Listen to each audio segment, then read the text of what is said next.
Hey, welcome back, Rankers. How's your 2019 so far? Good? Good. Okay. I want to talk to you a little bit more about some of the metrics that we are looking at, or the ones that really are important to our clients anyway. And when you work with retailers, they're very focused on revenue, as you might expect, and for a good reason. And it's really good.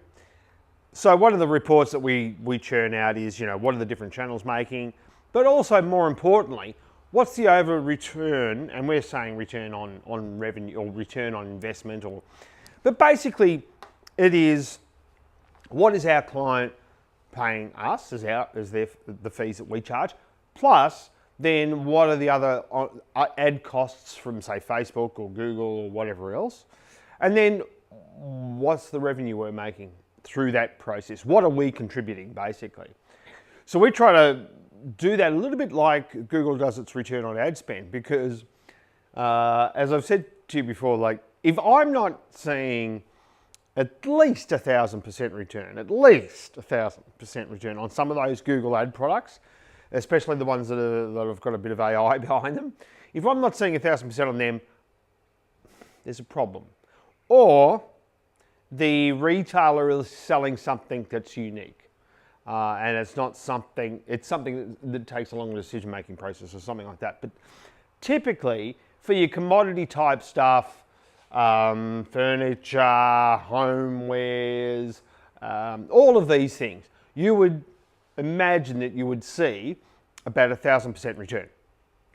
Now, some of our clients aren't, because we're not doing their AdWords, right? Or the Google ads, as I should say. So, and some of the clients that we bring on, here's a case in point for you. This was a client that we brought, I can't remember whether I did this one in the show, but this was a client we brought on last year. And last year, their Google ad spend was $100,000, and their revenue from that was $25,000. Let me repeat that. $100,000 spend, and the revenue they got back, not profit, the revenue they got back was $25,000. Now, they were using those products to get people into their brick and mortar shops. No. So their Google ads now, they're up over 1,000% return, right? So, I said to the retailer at the time, why don't you give me the 100,000, I'll give you 50 back, and you would have made 25 more than last year. Done! Don't even have to buy any Google ads. We didn't do that.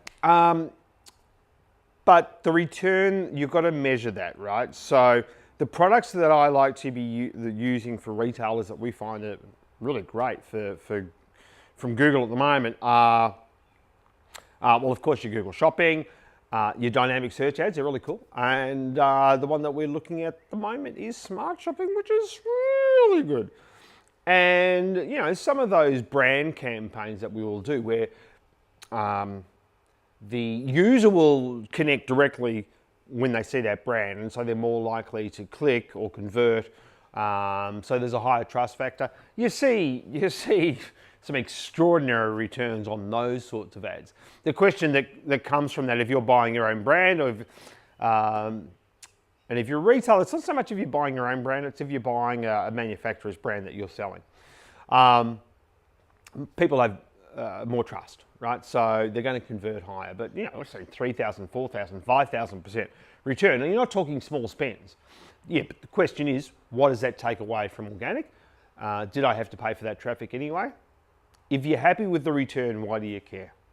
So that's my point. And that is it for this week's show. If you have any questions, if you have something you want me to cover this year, let us know. And please, tell your friends, hit the subscribe button if you haven't already, and we'll see you next week. Thanks very much, everyone. Bye.